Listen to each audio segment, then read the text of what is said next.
Before anybody else in town knew, he knew. And he'd known for a long time. You know, there's something about knowing when you're the only one that knows. Like right now. I know something you don't know. But he also knew that everybody else knew, but they weren't thinking about it. But if they thought about it, they know that they knew, but they didn't know that they knew because they weren't thinking about it, but he was thinking about it, you know? Well, it wasn't very long. In fact, it was about the time that the fourth thumbtack went into the bottom right-hand corner of the poster on a bulletin board in front of the Holscher's hardware store on Main Street that everybody knew. Do we need that? And remembered that the circus was coming to town. Every year in the big empty lot on the end of Main Street where in the fall the rodeo would come, in the spring the circus would come. You could set your life by it. But this year would be different. This would be the year that he would step up and join the circus. I was going to do it last year, but something come up. You know, you make plans when stuff comes up. But this year he would join the circus. He would see the circus from the inside out. He'd find out what it's really like. He'd fulfill a lifelong dream, a long life's dream. And so it was on a dusty Thursday afternoon, that time of day when you can't tell where the day is coming or going, that he sneaks down Main Street. And by the way, it's sneak, not snuck. He sneaked down Main Street to that big oak tree on the edge of the big field, where I could see that the circus had sneaked in the night before. And there were all the circus wagons and trucks, the biggest truck, where they kept the big red and yellow tent with said Gannett Brothers Circus on the side. I used to say that, but the passing trees scratched it off. And there in the middle of the field were all the biggest, strongest circus workers, the guys that moved things and pulled the ropes and pushed elephants. And they used to wear gloves, but now their hands had built-in leather skin. And they were standing in the middle of the field in that big oval patch where the grass seemed to grow thicker and greener. They knew that the rodeo had been here last fall. It'll come to you. And he also saw the blue trailer. The blue trailer on which was written a little sign that said, "Owner, Crooked Line Manager." He knew that that was the door into the circus. That was his way in.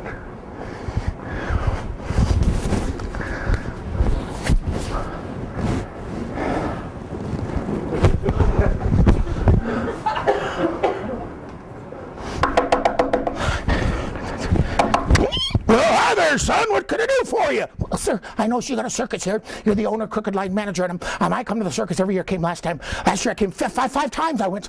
Couldn't go 6 because, well, Sunday we have church, and then afterwards there's lunch at Aunt Betty's, meatloaf. Anyway, so 6 times. 5 times last year, and I've been coming every year all my life. And so I was thinking, I was going to do it last year, but stuff comes up. And so I was thinking this year, let me guess. Do you want to join the circus? Yes, sir. How did you know you got that? I want to join the circus. Look on your face. You know, I used to get it when I was a kid about your age, 8, 9 years old. 8.5 or 8.5 is exactly when I got it. And you know what? Every once in a while, I will be working around the circus yard here with my fellow circusarians, and all of a sudden I'll feel like, I want to join the circus. Wait, I'm already here. Perfect. So I get it still. I know the feeling, son. Now let me think. Join the circus. What do we need? What do we need? What do we need? Clowns. We got too many clowns. Yeah, you don't know how to dry clean a clown, do you? Huh? No, never mind. It's a little circus humor. And explain circus humor. Well, circus humor, it's like educator humor, which is like regular humor, just not funny. It'll come to you. Now let me think. Clowns, I got too many clowns. Hey, the Fratellini brothers are back. And this year they got Fratellini sisters. Who knew? Let me think now.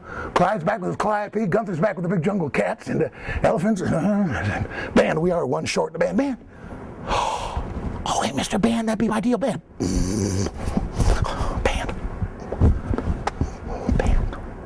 Well, we're one short. Eddie, our trombone player, he got hepatitis down Pueblo way, and trombone. Oh, hey, Mr. Trombone, that'd be my deal.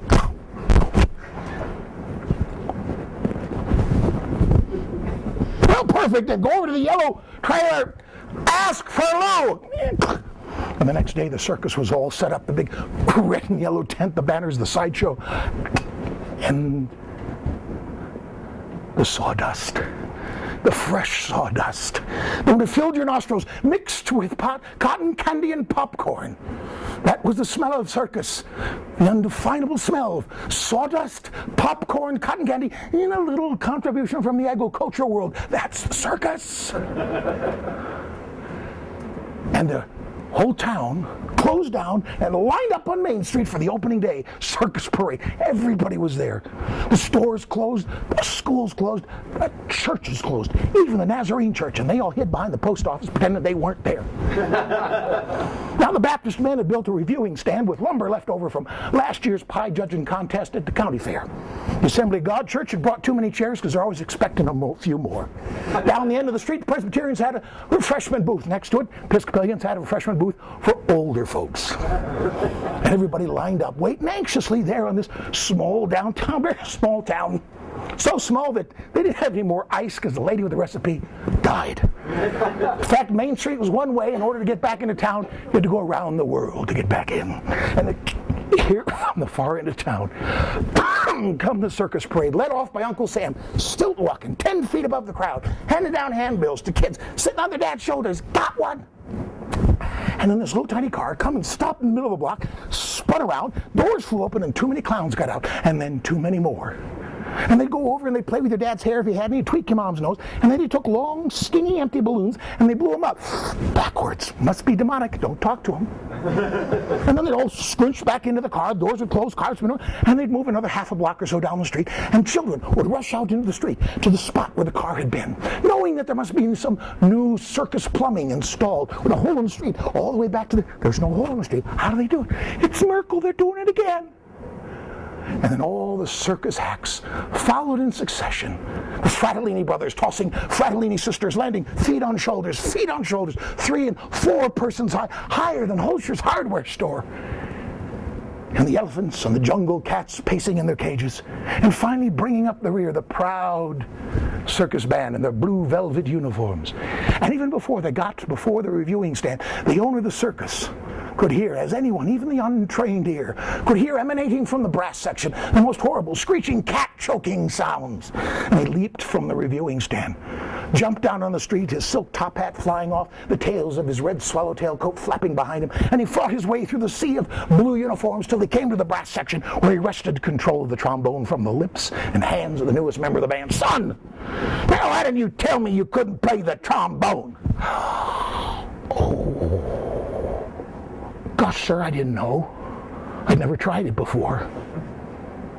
And most of us go through life never picking up the trombone. Now, wait a minute, McNair. What do you mean, trombone? I'm not musical. How do you know? Do you know you're not musical because when there's groups singing somewhere, maybe you're one of those people when everyone's singing, people in front of you turn around and say, you have a lovely voice. You should be in the choir, the men's glee here at school. Or you're one of those people that when there's group singing, people turn to you and say, oh, you must be in the science department. What do you do best? What do you do best? And do you do it every day? Once a week? On vacation? An hour here and there? And what do you do best? And how do you know that's your best thing? Because you took a test and you got a grade that told you were ESPN or something? Yeah, my dad took Myers-Briggs. He's ESPN, you know. Some of us are JERK or DUMB or STUD, you know, you never remember. You know, we take these tests, whether it's DISC or Myers-Briggs or all these things. I always love it when I'm reading a magazine article, and they don't want to give me any information. They say, a new study, and then I know I'm in trouble. Well, you're not allowed to think anymore. You're not allowed to observe. You're not allowed to see. You're not allowed to use your senses because we have a study. This just in. It's settled. You know, I'm not a scientist. I didn't do very well. I challenged the school curriculum in my high school that said you had to take chemistry before physics, and I couldn't find anybody to tell me why they're related. They're separate. I didn't give a H2SO4 about chemistry, but I want to take physics. You know, we won the battle when I was a sophomore in college. But the point is, science, what it's all about is continuing to discover. It's never settled. Ask Mr. Einstein. You know, I've been thinking about that Euclidean stuff. Maybe not so fast. You know, the world wasn't sitting around waiting for him to do that. I love that anthropologists in every culture they've gone into have found that children, all children, third world, fourth world, pre-technology, so-called primitive cultures, you got a name for everything, they're primitive. All children by age 2 and 3 years old are fully creatively expressed. They sing, they dance, they draw, they make up stories. All children do that. My brother works with children that has, with human beings of all ages in a live-in community in Iowa that have really great ways of going through life. Some of them, their muscular structure is so different than yours and mine that they have to be strapped into the wheelchair so they can just sit up all day. But one of those people, Carol, has the best job in the world. They take her over. She has just enough coordination. She can move her wheelchair back and forth. And she goes over to this place where they breed dogs to become living assisted dogs. And her job, they put a big Formica little platform, strap it to her wheelchair, and it's got a little lip on it, and they put these puppies there, and she does affection training. She pets dogs and gets paid for it. That's her job. That's her real job. She gets an IRS form at the end of the year, and I just, you know, you want to, like my mom would say, you want to say to the IRS, put your face in this. You don't get taxes from a lady who pets dogs for a living. And I said to her, I said, Carol, can I help? You're not cool. Right. I said, oh, I can learn. You can teach me. I was so mad at her. Well, how do you get mad at somebody who pets dogs for a living? Another guy, Jerry. He works in a place where they take really hard wood. And some of the other guys, they cut it into strips. This stuff is really hard. And Jerry uses an hydraulically operated nail gun. You could hurt. Did you see? You saw Danny Glover and Mel Gibson. Okay. You could hurt people with this thing. And he puts together pallets. He puts these things through this hardest wood. I said, Jerry, let me help. No. You don't have the skills. Oh man, I was so mad at these guys.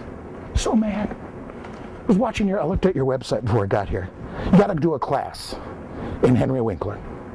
And you call it Winkler 101 because it's fun to say, Winkler 101.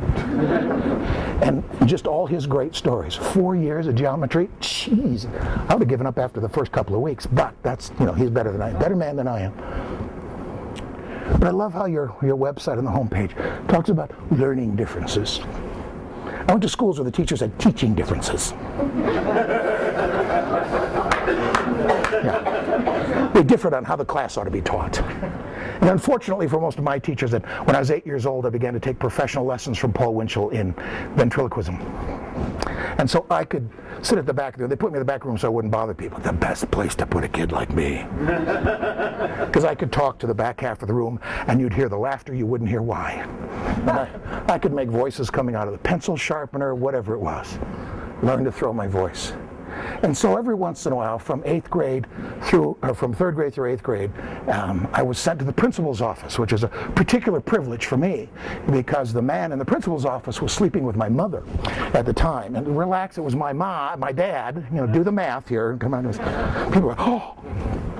And he'd say, what'd you do? And I'd say nothing. He'd lean back and say, well, show me how you do that. You try this. Well, show me how you do that. Well, there's no way to, whatever you do, you're breathing, you're standing there, you're doing something. Or he'd say, well, that was interesting. I hate that word. It's a way to comment on anything without making a comment on anything. Oh, that's interesting. What'd you think of the speaker? It's interesting. What'd you think of him? Did you like it? You didn't like it? You learned it? You challenged? So while I was at Imagineering, with that sort of pedigree, and I need to tell you, I'm so glad to be here because you guys can help me answer a long, plaguing me, well, not that long, 3 or 4 years, because I was only recently diagnosed ADD. See, when I was a kid, they hadn't invented it yet, or it hadn't come over from Jamaica or wherever it started. You know, I don't know. Do we know where it started? The way my mom described what we now call clinically ADD was he gives his complete attention to the most immediate distraction. Bird! You saw that. Thank you. I'm glad to see somebody's got time to go to a movie now and again. So I just want to know, can anybody tell me why there's only 2 Ds in ADD? Shouldn't there be like 27? I'm just deciding it's probably just a nickname, right, for what it is. But that's what my mom said. Complete attention is the most immediate distraction, and I did. Whatever I'm working on, whatever 3 things I'm doing at once right now, that's not multitasking. If I did twice as much, that would be multitasking. I'm thinking about what's the next thing. Well, when I got to Imagineering, they noticed that if I would put a team together to design a new attraction or a new park for an existing attraction, that we'd get to a lot of ideas and big ideas really fast. And they said, you have a system. And I said, well, yeah. Well, what's the system? And I'd say, well, we hum Moody Blues songs backwards. And sometimes we stand knee-deep in tapioca, and they'd say, how many peas in tapioca? They didn't care what the system was. These were corporate execs. They just want to know what. So through Disney Imagineering, I start our Disney University, which we have in all the different divisions. I taught my 7 agreements of brainstorming, because when I go to a brainstorming class, I noticed they weren't brainstorming. A brainstorming session. They were doing it, all corporate groups do this, and I know you do this here, not all the time, but you call it brainstorming, and really what it is playful arguing with snacks in the lobby. Right? He says something and you all go, or, then he woke up, or he says something, you go, you're new here. This is the new kid. We'll tell you how we really do it here. It seems to me, a place like this, and by its very existence, is breaking all the rules. And so I had corporate execs come to me after the brainstorming on just 7 simple agreements that if you agree to play well with others this way, you can design, create, invent, solve anything. And someday we'll come back and we'll do it together. But I used it to design the world's best 40th birthday when I rented the LA Memorial Coliseum. The only arena in the world that's had the Olympics twice. And I rented it, and I had cake on the 40-yard line with 50 friends. And I rented it for $240. Because I didn't ask how much it was. I enrolled the guy in charge of booking it in the idea of me having my birthday on the 40-yard line, using the 7 agreements. And we also used it for Animal Kingdom, $1.3 billion. So if you've got a project somewhere in the range of a birthday party or $1.3 billion, this system will fit. Now anything bigger than that, smaller than that, you're on your own, okay? But after my brainstorming sessions, people come and say, McNair, I understand the process, but I'm not creative. I said, what do you mean you're not creative? Everybody's creative. No, I can't draw a straight line. I said, nobody can draw a straight line. Have you ever been to an art supply store? Anybody here ever been downtown to Menninger's or any of those places? Anybody? Don't be shy. It's not like you're going to an adult bookstore. Don't you love that? Talk about youth. Yeah! I knew you held your coffee funny. Anyway, this is a theater. Are there house lights in here, or does that disturb the video? I'd love to be able to see you if that's possible. Oh, lovely. Oh, there are more than 4 of you here. Good. I could hear you snoring. People say, I said, you go to you know what they sell? You know what they sell at art supply stores? I found this backstage. They sell T-squares. They sell triangles of every shape and size. They sell isosceles triangles and norepinephrine triangles and Aldo, the famous playwright norepinephrine. And thank you. Every time I hear that ad, I go, oh, I like her movies. You've got mail and listless and said, you know why they sell these? For artists, for talented, creative people to draw straight lines. No one can draw a straight line. That's why they go down to Meininger's and buy these. McFly. And then they'll say, well, okay, straight lines. I can't even draw the stick figures. I say, you know what? I can. And there's no positions for that. Nobody's hiring stick figure drawers, ever. Look on Monster.com. Stick figures. Oh, the whole list of corporations looking for stick figure drawers. No! The only place in the world where it comes in handy, and it's a volunteer position, is playing hangman. Next, why did we lose our house lights? Oh, you're on a timer? Do they need a quarter? Here, give me 15 minutes worth. So I realized in order to get all these executives who are coming through my brainstorming class to see their creativity, I had to help them recapture their creative spirit. So I began more than ever, and I've done this all my life, to observe, to read, and to study what's the nature of creative people. And I knew I believed, but I'd never kind of canonized it, if you will. But there's no such thing as creative and non-creative people. I hate that. That's a lie that's made up by people who throw stuff at other stuff, glue it together, and hang it up at the Denver Art Museum and go, oh, I don't get it, but yeah, well, it's here, it must be. I mean, wow. Did you like it? Did it enrich your life? Did it bring something to you that wasn't there before, other than, I don't get it, number 378? What's going on?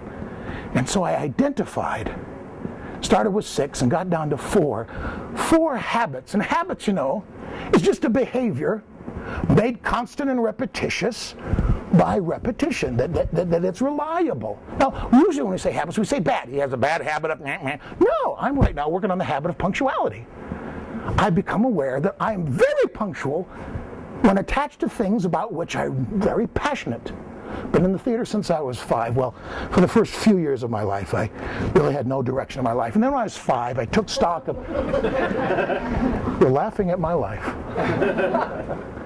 But really, I'm on time. Rehearsals, whether I'm directing or acting, whatever, I'm there because I don't care what it is. I'm on time for social events of my best friends and very attractive, even moderately attractive. Any women that will agree to make an appointment to spend time with me, I'm on time. Because I want to be there before what it is they were feeling wears off. You may have seen the movie What Women Want. The guys that made that are friends of mine. The guys that created Home Improvement. I told them there's a great sequel called What Women Will Settle For, and it's about me.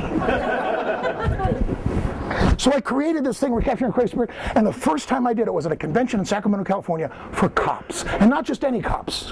Super cops, California Association of Police Training Officers, police academies, counter-terrorism schools, these super cops. Guys in suits that are 10 years old in style, 3 years old in size, and comes with cowboy boots. And they all had a story, the point of which is cops are human too. And I knew that. They just wanted you to know they're doing their job. And I'd say, great, do it on somebody else. And I got done, and we gave them all colored pens to play with, and they were taking notes. And afterwards, the introducer said, you know, McNair, our guys don't take notes. They were taking lots of notes. We had General Schwarzkopf here, and they didn't take notes. I said, I heard Schwarzkopf. I didn't take notes. Interesting, but not a lot of carry away, if you know what I mean. You know, during Desert Storm. Oh, I could use that. And so my friend that was there with me, she said, what'd you think of that? I said, I think I kicked open a door today and saw the light of a room or a series of rooms that I've wanted to go into all my life to help normal folks, people who think they're not creative, access their creator spirit. If all children at age 2 or 3 years old are singing and dancing and playing and drawing and making up stories, the evidence is you did too. Now here's my question. What the heck happened to you? Now, we know what happened to him. We've got a whole PowerPoint about it. But what's the rest of y'all's excuse? Where'd you go? Do you remember why you started teaching? Was it because you loved literature and language and so you wanted to be an English teacher? Why did you start teaching? Because you were fascinated by the physical science and you got fascinated on your own and you wanted to be the teacher that helped kids become fascinated?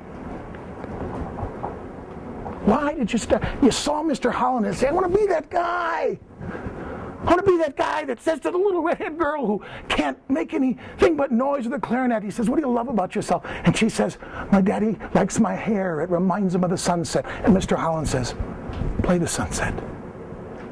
And she puts the reed to her lips and music flows. And fast forward to the end of the film in the auditorium and they're all there together. And in walks the governor of the state with red hair. Mr. Holland, rumor has it you think you are a failure. You would be wrong to think so. The place is packed with lives that were touched. Because he took his passion, is talent. You see, I don't believe you can be passionate about something that you're not also somehow talented or gifted in. And I hate those words.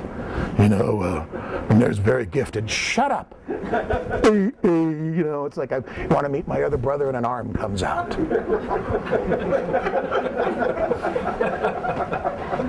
I always volunteer, whatever church I'm attending, I always volunteer at the junior hires.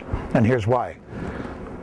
Pasadena, California, we're getting in the vans to go up to Magic Mountain. So that we can spend the day picking juju beats off our floor and, food. Roller coaster, something. Jeremy says, "Hey, McNair, you got a breath mint?" I said, "Well, sure, Jeremy." And he says, "Well, put one in your mouth." That kid is gifted. He's a communicator. He's a helper. I happen to believe in the afterlife. I think heaven is where everybody's a junior hire because we get to say what we've always wanted to say to each other. And finally, the person you're talking to won't care. Now we all care. And so I realized everybody, and I in my reading read a lot about Walt Disney, and he believed that people are actively and inactively creative. Now that doesn't mean you wait for the muse. I also happen to be a cartoonist. I can't just sit at my drawing board if I'm working on my latest book and got to do some of the illustrations and I say, "Lord, God, help me." Place the pen in my hand, guide it across you, and God is saying, "Psst, you're left-handed." "Oh, I remember. Yes, thank you." Who's left-handed here? Okay. "Oh, not enough to help the others." Well, you got your work cut out for you. And so I realized there's a way to help mortals. People are not creative. Because you know what they think of? "I'm not artistic." That's not the test. And so I'm going to tell you the 4 habits, the 4 most recognizable habits of actively creative people. And you know what? Before I tell them to you, you do them every day. You just don't realize that if you bumped them up to a noticeable level where you could really annoy people, as opposed to whatever it is you're doing now, that it would make a difference. Make a difference in how you live, in your relationships. Oh, and maybe even how you teach, how you counsel, how you comport yourself here at the farm. The first habit of all actively creative people, you ready? They take risks. Oh, here we go. You see, you don't understand. We have lesson plans. We have academic procedures. We have pedagogy. Well, fine, I'm Episcopalian. We do pedagogy now and again. We have statues for it, in fact. There's St. Pedagogy over there, and that's St. Pedagogy sitting. I taught school for a while. But when the second year and they handed me the new lesson plan with the date on it and I had to fill in all my stuff and then have a meeting with the provost so he could go through and make sure that acting 1, I'd say, "What do you think, Doc? Enough Schindberg in acting 1 or maybe a little more Chekhov? Or okay that we're doing some Tennessee Williams? Oh, I love Williams." He didn't know what I was talking about. I wanted to shove crayons up his soul. And I didn't even fill it out. I gave it to a girl in my one of my acting classes who had printed like I did. Gave her one of my purple fountain pens, and she filled it in exactly from last year. And he thought I was a genius. So I understand. There's procedures, there's ways of doing things. You really don't have to go to the faculty meeting. They'll give you a printed copy on Tuesday, and they're just going to read it to you on Wednesday for an hour and a half, and you don't get those hour and a half back. I spent a week in 7th grade learning Tristan and Isolde, the opera. It's never come up in my life. I want that week back. 7th grade is what, 12 years old? It was a long time ago. So you can do that. Take a risk. I was speaking at a leadership conference. Bill Pollard was one of the other keynoters. Bill Pollard, Service Master, CEO, Service Masters organization started. They said, let's do something that we can serve a lot of people, and we do it in a way that we serve our employees, we serve our vendors, we serve everybody well. And the name actually comes from serving others and the master, because they all happen to be Christians who started the organization. So you know what they did? They clean offices. They got good at it. They started cleaning factories and industrial spaces, other workspaces. And they're really good at it. Employees stayed and stayed and stayed. And when he took over the company, he shared that it was a $1.3 billion company, and he grew it to $13 billion. And I'm doing the math that Ronald Reagan taught me. Okay, a billion is 1,000 million. Jeez. So he went from 1,300 million to 13,000 million. Did you know in England, parenthetically, since They don't use the word trillion in the press because it doesn't communicate. They use 1,000 billion. Now there's a number. There's a number. Well, we're adding 1,000 billion to our budget. I don't think so. Yeah. What do we have? Did we find another room full of spare? Shovel it in. So I said to Bill Pollard at one of the dinners with the resource people, I said, Bill, there can't be that many offices that you weren't squeegeeing the windows of the counters or, whatever. He said, we grew concentrically. We said, we can clean. So they started a domestic cleaning service, Mary Maids. Terrific. I use them every 6 months whether my place needs it or not. Lawn care, pool care, domestic extermination. I said, you get rid of bad husbands? What a great idea. He said, but when we went out to start, let's say lawn care, we'd say, find us the best national or regional lawn care company, we'll buy them. And sometimes the companies they'd look at buying were in bad shape internally. The team of accountants and lawyers, oh, there's a room you want to be in, right? The term they use is it doesn't pencil. It doesn't make sense on paper to buy this organization.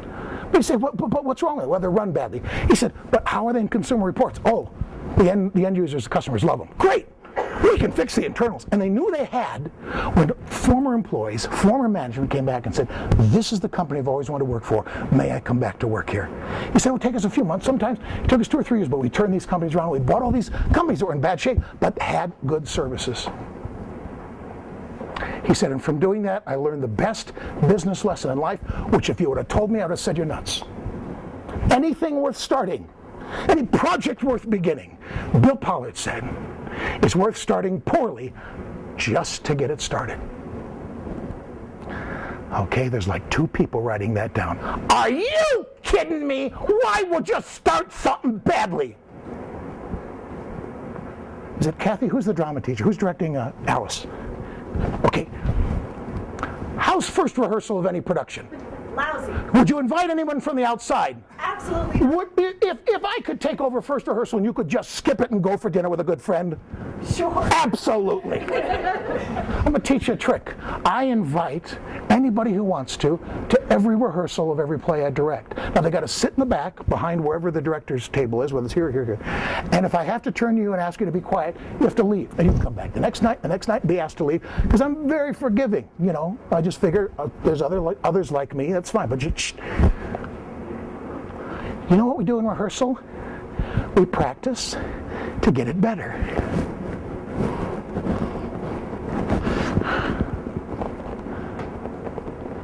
And then we let people come and see it, and we even charge them because we are that good at it.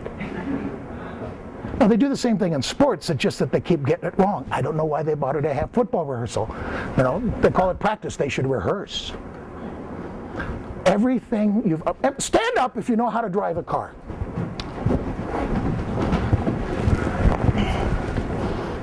Now, this is not a trick question. I wouldn't do that to you. Well, I'm not doing it right now. Stay standing if the day you were born, you were able to and knew how to drive a car. Everybody saw? What happened between when you were born and now? Learned how to drive a car. You started from, I'm gonna kill myself! It's the internal voice. Internal monologue, pardon me. So, okay, I get it. What? Hand over, what? Hand over! Okay, okay. What? Which is, that's the brake. Okay, accelerate! I think I got it.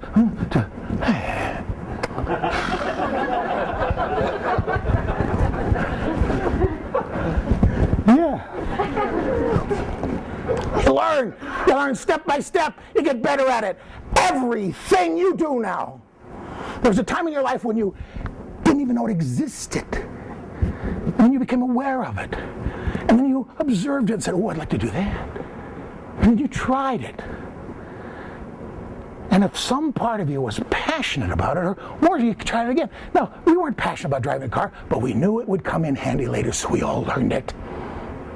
So we went from didn't know to stunk at it to not so bad to now. It's Zen. We have become one with the car. And that's what Bill Parlett is saying. You can't fix something. You can't improve something if it doesn't exist. You got to start. You got to have the first rehearsal. So that opening night, was it the 10th? No, I'm not. I'm a theater geek. So, I mean, I went to see my 20th production of Sweeney Todd the other night. I mean, you know, that's because it's such a great musical, lovely story. It is. Ask me later. I'll tell you why it's the best musical ever written. For Message, Bill Parlett said, you got to take the risk of starting. Opening day of Disneyland, July 17th, 1955, Walt Disney was broke for the 6th time in his life. He went broke making Fantasia, and it flopped. And he borrowed money to make the next film. Golden age of movies is 1939, when they did a couple little things. What did they do in 1939, Gone with the Wind? Wizard of Oz, It's a Wonderful Life, and some films you might have heard of. 1939 they did those, and that's a long time ago. 2 years before that, on money that he made on Three Little Pigs, a monstrously successful cartoon short. He said, what if we did a long-form movie, a story in animation? Now, in 35mm film, each frame, everything is drawn by hand back then, and still some of them are. Frog Princess and so on. But in 35mm film, there's 24 of those frames every second.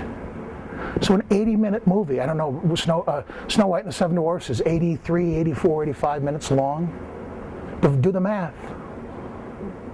84 minutes divided by 60 seconds divided by 24 frames. That's a lot of artwork. It was so astounding that the Academy Awards, one of the biggest movie stars ever, and at the time the biggest movie star there, Shirley Temple, climbed up onto a stool to give Mr. Disney a very special award. It wasn't best movie, it was just, we don't know what you did. It just knocked us all out of our socks. And when she took the cloth off, she says, isn't it amazing? There's a little film you can find online. And it was an Oscar, and on the same platform, 7 little Oscars. You can go visit that Oscar now in a glass case at the Walt Disney Family Museum in San Francisco. I was just there. Plan on a half a day and it won't be enough. It's amazing.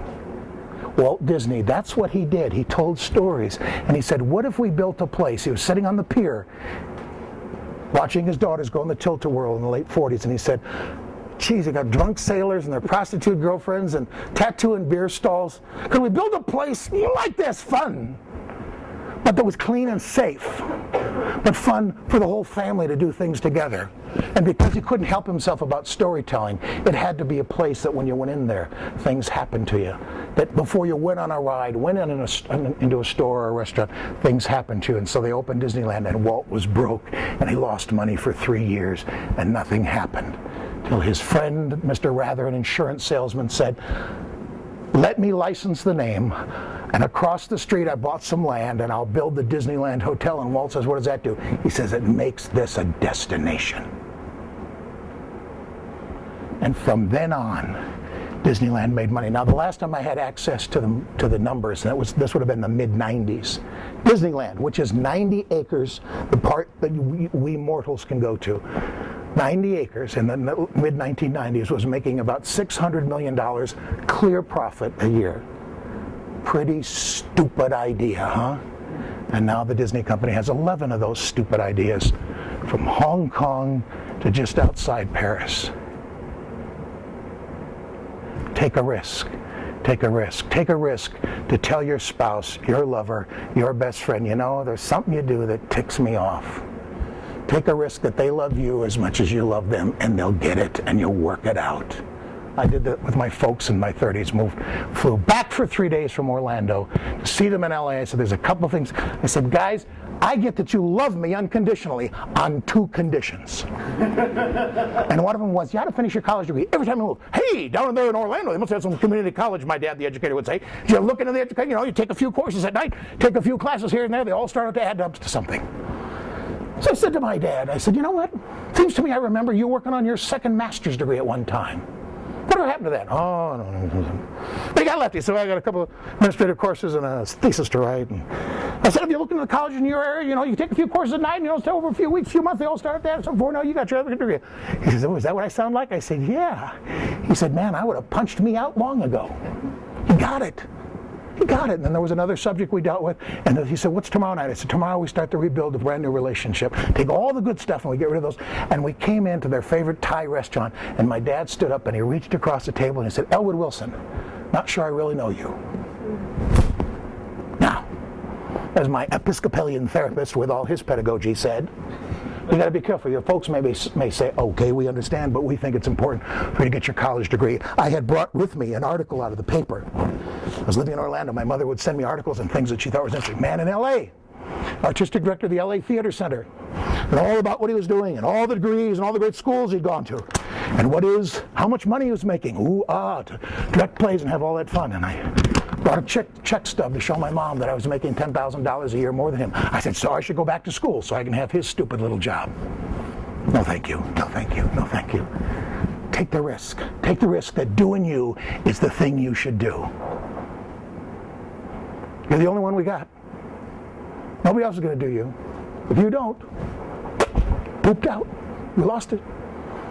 If anybody ever added a room to a house or remodeled a kitchen or bathroom, and when you got done, first name? Bobby. When you got done, did you have a punch list of something like they're going to put a new carpet in this family room you added, and you strung some cables so you could have surround sound and up your Clarence sound and all that, and then you're the guy that after the experts have left, you're going to plug in all the stereos, right?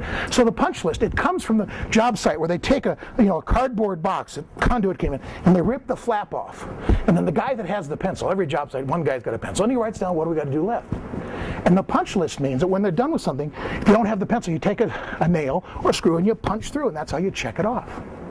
When we opened the Disney MGM theme park, have you been there? It's now Disney's Hollywood theme park. Have you been there? Hollywood, Disney World? Are these questions too hard? I can slow down.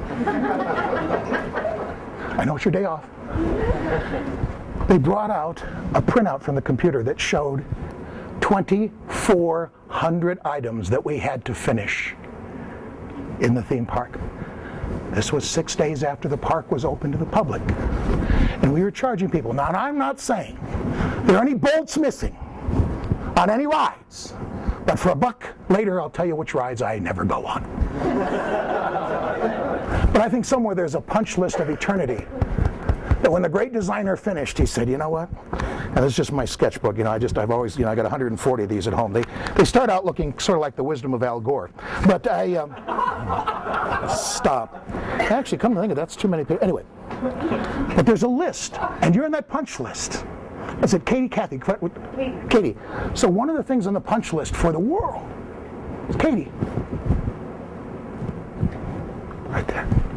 My friend Jeff, right there. McNair Wilson, right there. And across from each name, across from your name, is the person in charge of finishing that piece of the world that is you. And the person in charge of finishing you is sitting in your seat right now. And if you don't do you doesn't get done, and the world is incomplete, is unfinished. Toot your own horn. You're the only one who knows how to play it. Take that risk that being you, and I did that all my life and got sent to the principal's office for being me. The school where my dad was principal, that was nothing. I went to schools that were, oh my goodness. And I got in trouble for being me. So in the middle of my junior year, I took the risk. I came home and said, I'm not going back there. They took the yearbook away from me. They won't let me be student body president anymore. I did that when I was a sophomore, got it out of the way. My dad said, I want to go to the government-run pagan storage facility for teenagers down the road. And I flourished, and I loved it. And it was okay for me to be me there, because they had worse kids to deal with. Juvenile delinquents. I thought, how do you be delinquent of being a teenager? Either you are one or you're not. You guys built a whole place that said, send them all, send them all. We'll take you. Got any more? Got any to do this? Got any to do this? See, when I was a kid, it wasn't ADD. It was, can't sit still in class. Isn't that nice? That's much nicer than ADD. Can't sit still. Lacks focus. No, I don't. I'm just focused on other things that don't happen to be in this room. Take the risk to be you. Besides taking risk, all actively creative people challenge assumptions.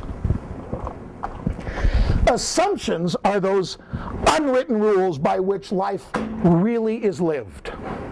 I know there's probably a standard of how we, decorum the classroom and how you take attendance and all that. The school where I did Alice in Wonderland, I also taught an intro to theater class, which was great. It was kids that didn't give a squat about theater. They just had to take either intro to theater or intro to music, and they thought, well, how bad could music, or intro to theater, you just go to plays, right? Big deal.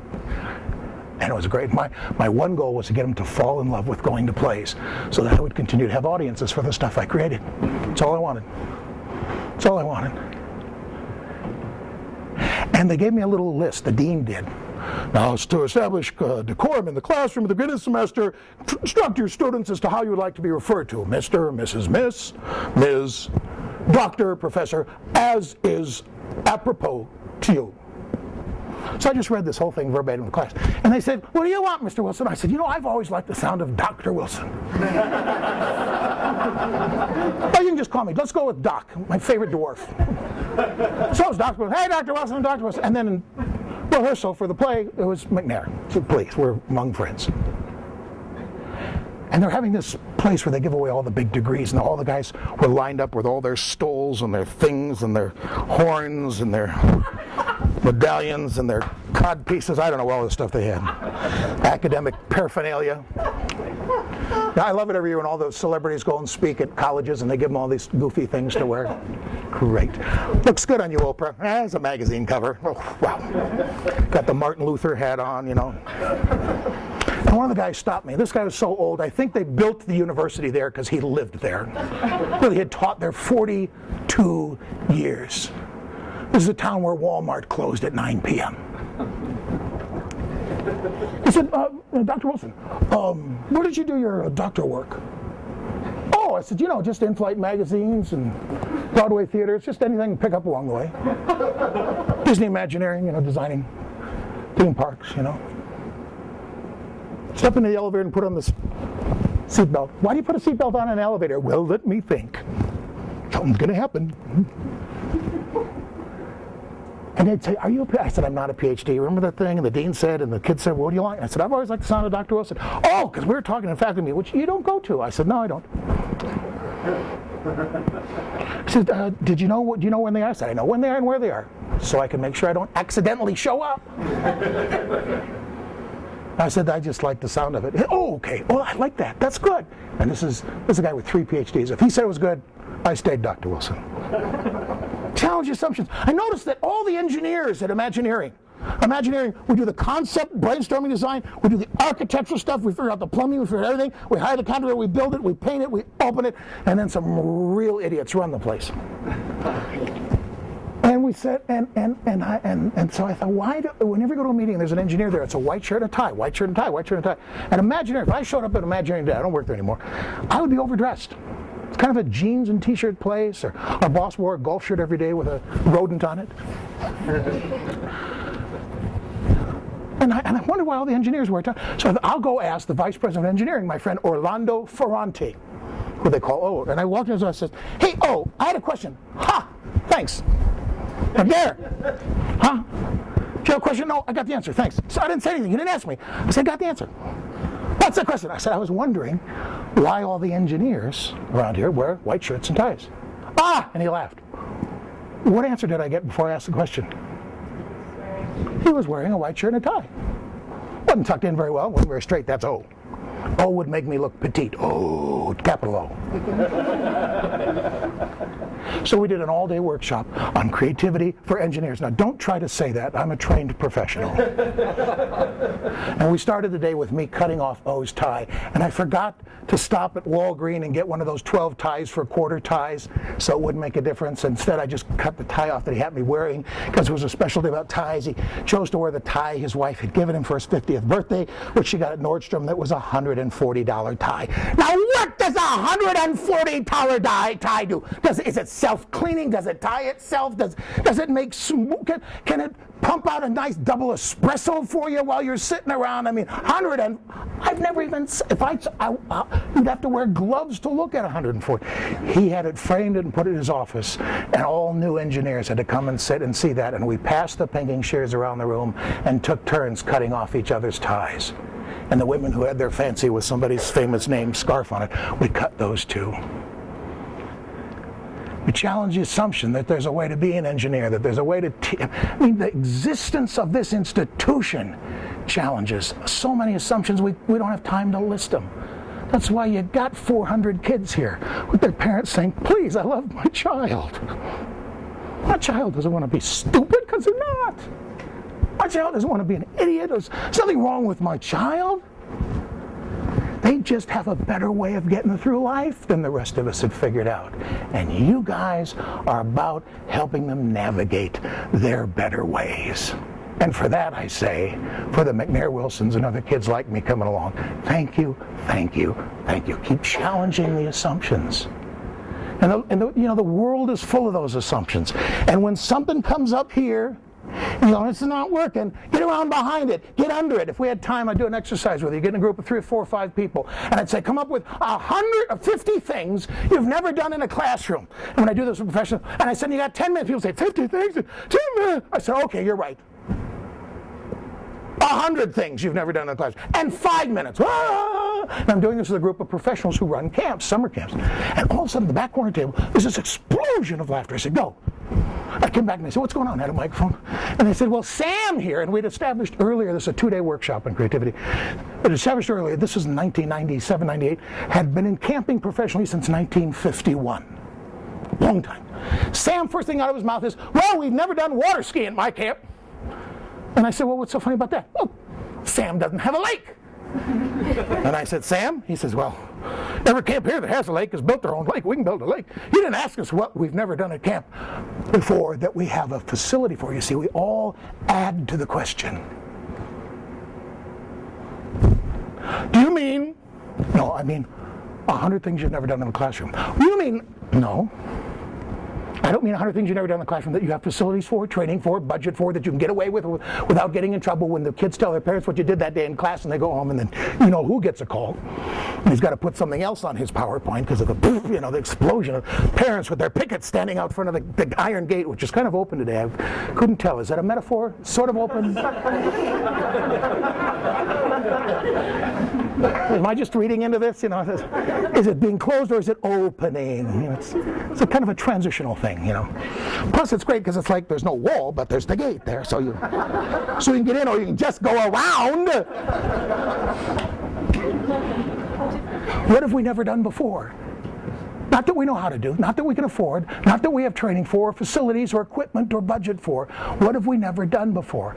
And if you don't know, just follow a left-hander, because they'll take you places. They'll show you rabbit holes you didn't know existed. Challenge the assumptions. Besides challenging assumptions, how are we on time? I'm not looking. Ooh, okay. Real quickly. All actively creative people, besides challenging assumptions and taking risks, they stay curious. Curiosity is creativity's best friend. Why not? How come? What if? Ask a question. Ask a different question. Ask a worse question. If you try to ask a better question, you'll spend all day I'm trying to come up with a better question. Just ask me a bad question. Ooh, I like that. About what? I don't care. Just go up to somebody, ask me a question. About what? I don't know. And then give me an answer. And what'll come from that? Go to the grocery store, buy a magazine you couldn't care less about. English teachers, where are they? We need a t-shirt that says couldn't care less, not could care less. If you could care less, care less. Every time I'm on a TV show, I could care less. Oh, you could? Well, then care less. And could we take the T out of often so people would stop saying it? There's one. Anyway. Einstein, sitting around wondering about time. I don't know if time is what we think it is. Maybe it's something else. Einstein would have gotten along good with my office manager because she would say, McNair will be here at 2 today, no matter what time it is when he walks through the door. Euclid, Einstein, I'm there. One of the ways that in high school I remember them describing Einstein's theory of relativity is they said if we took let's take this group of fine folks over here, and we'll include you, and we're going to put them... Oh, sorry. Are you really in the athletic department or just the shirt? A little of both. A little. What's the other part of both? Being friends with everyone on campus. Ooh, is that true? I apologize. Okay, we're going to put only him on the spaceship. No. Can they get along without you for about 20 years? Okay, we put all these people on a spaceship, hurl it into space at a constant speed for 20 years out, 20 years back. They'll return 40 years older and in fine shape. They'll all know each other, and they'll feel really great about themselves because he will have been there. And we will be 60 or 80 years older. Now we take them back into space, 20 years out, 20 years back, and at a much faster speed. And when they come back, they'll be 40 years older, and our grandchildren's grandchildren. That's what Einstein said about time. What does that mean? What it means is, it's up for grabs. What do you want to do? You know, I was thinking, you know what I love about Alice in Wonderland? In the age of the Chronicles of Narnia, just terrific allegory. You got Alice in Wonderland that has lasted 100 years, and it's not about anything but silliness and craziness. Oh, you can find archetypes in there because there's always going to be literature and English teachers paid to make everything mean something. It doesn't mean anything. It is what it is. It's a rabbit who's late. You know, people always ask me, what about the Disney characters? You know, they invented Mickey to be this playful, mischievous little guy, but he became a corporate symbol, so they had to get some mischief back into the company. So they invented a friend. For all you young followers, you know, the young and the restless, you had Animon and Animos, so we had to have an alter ego for Mickey, so they invented Donald Duck. Not Donnie Duck, Donald, isn't that Mickey? It's Mickey, but it's Donald. And you know Donald is trouble because he's loud, you can't understand him, and he's not wearing pants. If that kid came over to play with your kids, you'd send him home for pants. Alice in Wonderland is about that magic. So what I'm curious about is, what are you up to? Where's that 3-year-old that used to draw? You know, the anthropologists, when they tell us that kids at 2 and 3 were fully actively creative, they also say that about age 5, those natural instincts begin to diminish. What happens at age 5? We start school.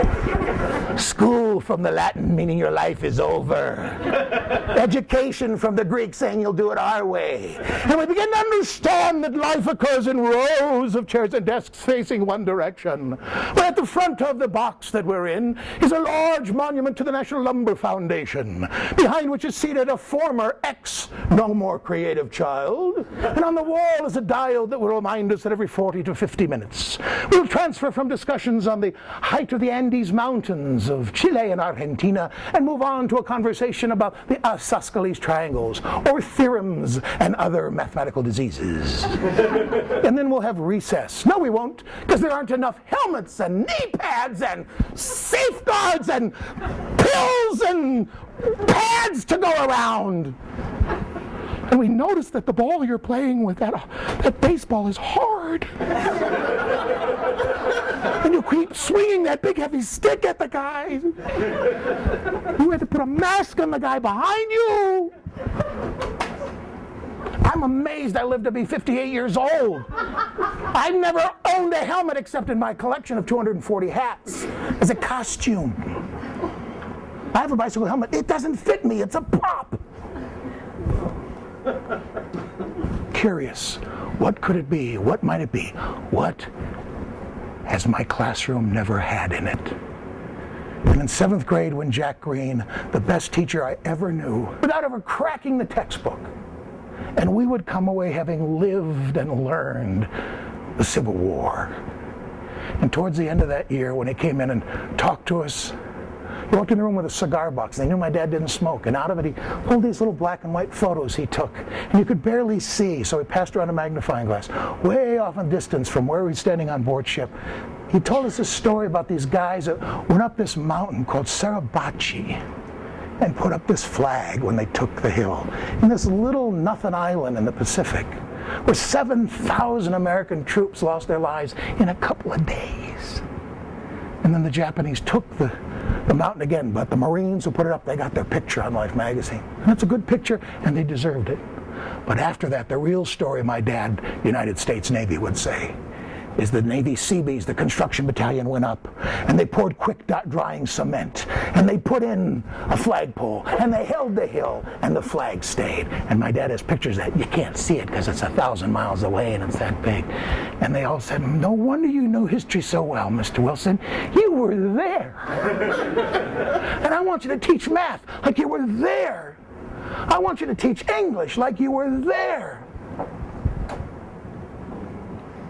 Because if you were and you're passionate about it, you were there. So besides taking risks and challenging assumptions and being curious, all actively creative people. Are you sitting down? They see things differently. That could be the crest of this school. Your child is what? No, they're not. They're having a what? We'll take them. The gate's open. Don't worry about the gate. They'll climb over.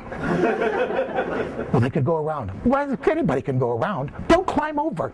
And then they'll come back and they'll fix the gate. And they'll paint the gate. And they'll decorate the gate. And they'll probably add a fence so the yahoos can't come in. They see things differently. They look at it from the other side. They say, what about this? What about that? Maybe there's a different way. Maybe there's a better way. In 1996, apropos what's going on right now in the world, I was a part of a team of people who put together a series of nightly concerts in a park created from two recaptured and repurposed old abandoned lots in downtown Atlanta during the 1996 Olympic Games. And so there in Centennial Park and pipe bomb testing area, we put together and did concerts. It'd be Ray Charles one night and somebody else another night. And we had this big pavilion. AT&T is who our production company is working with. And we were doing street theater and stuff. And inside the pavilion, the athletes of the world and their families could come. Now, you may not know if you've not been an Olympic athlete or had a relative. The Olympic Village is only for immediate family, brother, sister, mom, and dad. So AT&T built a place where anybody could come. Well, if you're an American athlete, you're here in the States, so every athlete in the American team had a retinue of a few dozen people. I hung out one afternoon with the U.S. Olympic volleyball team and all their moms and dads.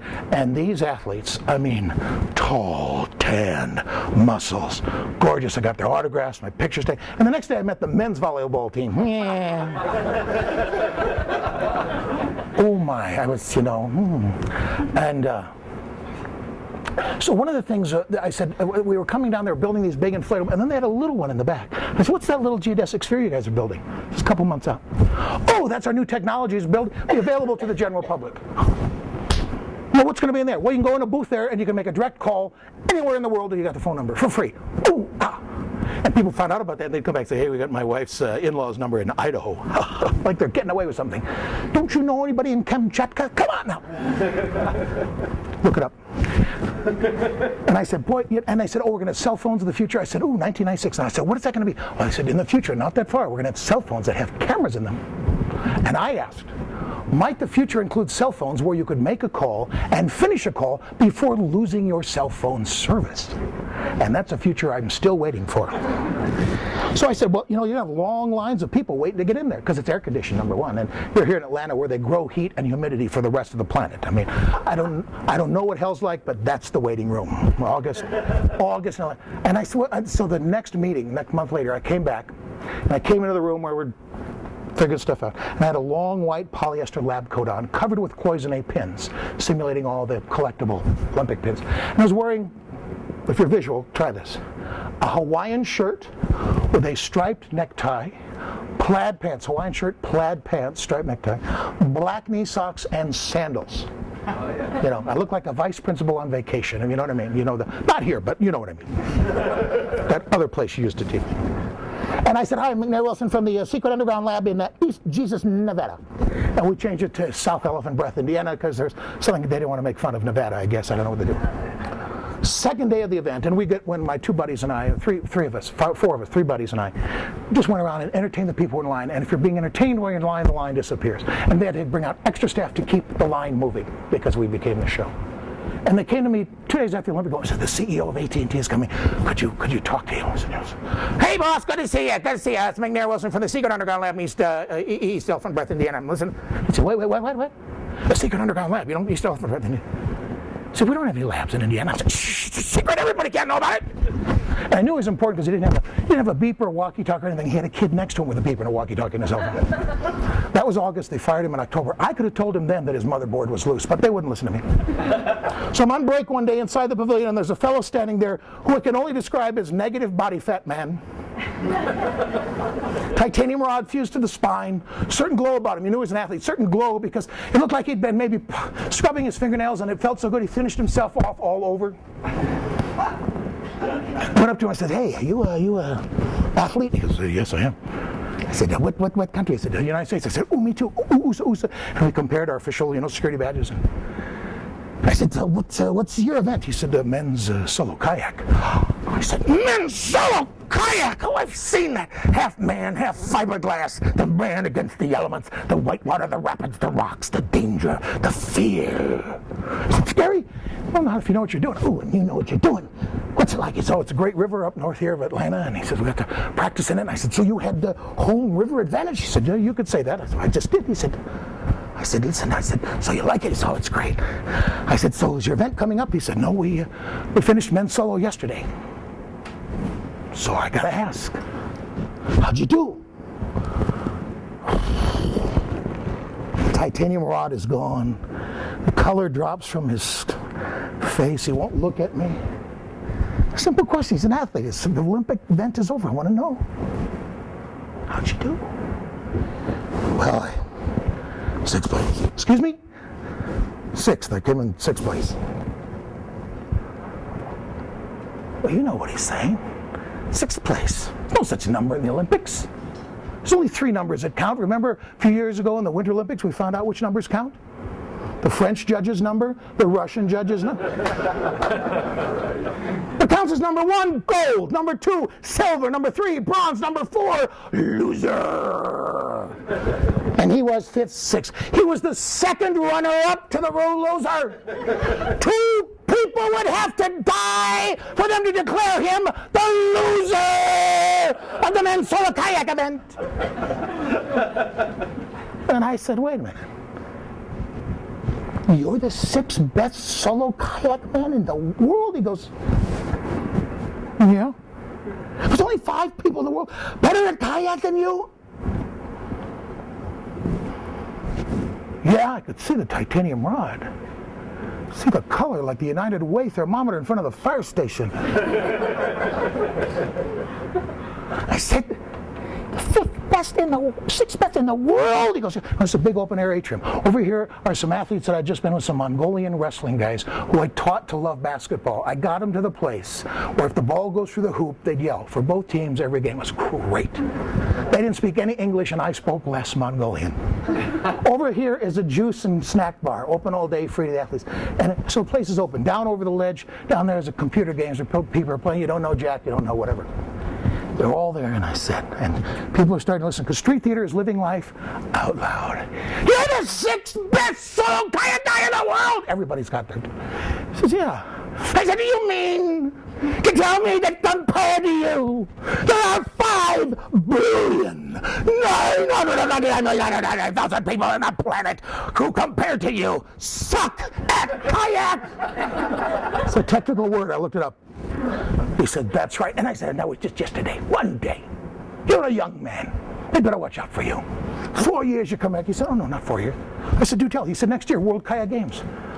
I said, where? He said, same river, right north. He said, and next year, I'll have home river advantage again. He said, they better watch out for you. And I watched for him. And the next year, he came back. And he went to the World Kayak Games. And he came in number 2 in the world, all due to my coaching. Oh, wait a minute. I don't know squat about kayak. Oh, I can pick out a kayak in a line of attractive women. It'll be the thing I'm not looking at. What do I know about kayak? Nothing. I got him to see himself differently. Got him to see himself as wonderful, as magic, as amazing. Let me teach you 2 words, and if you've written down nothing else, write down this word, and the first word is assume. Oh, no, you're going to do it. No, I'm going to leave assume just as it is. Not supposed to assume anything. No. Challenge assumptions.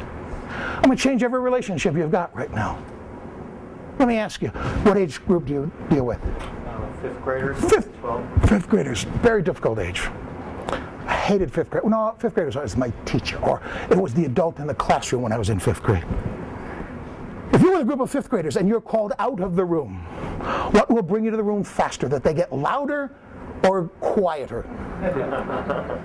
Depends on what day. Where do you get these guys? Typically, it would be quieter. They're fifth graders. They're supposed to be loud. If they're seventh and eighth graders, they're supposed to be outrageously loud, and there'll be a hole in the Eugene Simpson Memorial carpeting when class is over, right? What if I could tell you that you're the sixth best at something in the world? Would you take it? You pick the category. Pick the simplest thing. Sixth best driver, sixth best hair, sixth best dresser, sixth best college, high school drama teacher. High school, or best drama teacher at any age. Would you take it? In a heartbeat. I'm giving it to you for free. If you go with every kid, the toughest kid you got, and you assume brilliance. Now, I'm going to ask the English department not to take that word apart. It's just a placeholder. I'm saying look for what's there. That's what this school is all about. Look for the good in this kid. Look for the possibility, the potential, the magic, the spark, just the spark. My mother went back to teaching in her 60s at a local public high school in her area. She was bored directing plays at church and weddings for the different things. And so she was the fill-in teacher. In one class, she had two boys that were always late. Every day, she said, I'll bet you guys a batch of my best chocolate chip cookies you couldn't be on time 5 days in a row. What do you mean 5 days in a row? Meaning today, tomorrow, the next day, and 5 days in a row. Monday through Friday. Okay, what if we start on a Thursday? No, it's going to be Monday through Friday. And what do you mean by on time? Means your butts are in your chair before the start class bell starts ringing. Man, you're strict. Yeah, shoot me. Or my mom would say, put your face in this. Okay, this is like a Wednesday. Okay, and she told me about this. Okay, so Monday, boom, they're there. Just barely. Second day, third day. And they're having a cigarette and making cocktails, and they're in their chairs. Thursday, boom, boom, boom. Friday, kids are looking at the thing, boom, and they just get in there, bang, they did it! She said, congratulations. Class is getting and they're all excited. So you're going to bring us cookies on Monday, Ms. Wilson? No. You said if we're on time. I said, yeah, I know. You're going to bring us? No. You said if we're on time. I said if you're on time 5 days in a row, I would bake you a batch of cookies. Yeah. So you're going to bring on Monday? No. Why not? Because you're on time today. And she reached in the bottom drawer and brought out a batch of cookies. Because she knew they could do it. She assumed their brilliance, and she gave them a chance. And that's what you guys do every damn day. And when you don't do it, that's not your best day. But you showed up. That's good. Showing up here is good. A man was pulling into the Walt Disney Studios. Mike Vance, he started the Disney University, and it was raining. And Walt was walking, hey, Mike. Yeah, it's raining. I got it, Walt. Yeah. Park, come walk with me. Walt didn't have his own parking slot. And they're walking in the rain. Do you remember when you're a kid on a day like this? No umbrella. So remember on a kid day like this, and they stopped at this little house that had been the first building in the first Disney studios that they moved from Missouri. And it was this little house, had a big window with little panes of glass. So remember on a rainy day, you sat inside behind a window like that, and you watch the rain hit the glass and come down, hit the divider between the pane and down. Michael said, yeah, I remember that. And you remember refocusing your eyes past the window outside and you see people walking in the rain, and you couldn't go out because your mom said it's raining. Don't go outside, you get wet. I get wet when I shower. Who are those people? Who are those people out there? Why do they get to go home? I mean, maybe you looked at a flower outside and you saw it hit the leaf and splash off, and maybe a little puddle formed. And you began to think, because there's nothing to do on a rainy day inside. There's nothing to do on a day on a rainy side because you got to go outside. It's raining. It's what it is. You got to go outside.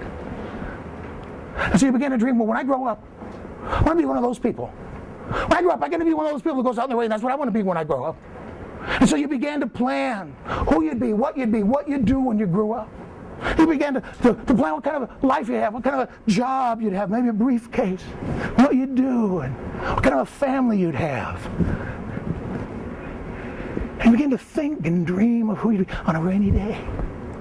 And Walt Disney said to Mike Vance, and I would, by hearing Mike tell this story, would say to you, Walt Disney would tell you on a rainy day or any other day, here at a mile above breathability, always remember the child you once were, and always be becoming that child's dream. Because if you don't do you, you doesn't get done, and the world is incomplete, missing an important piece.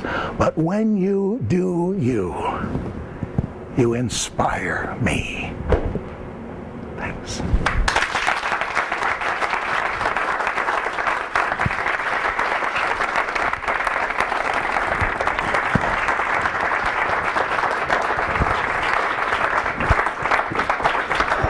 All right, this is now your time off, and we don't want to take any more.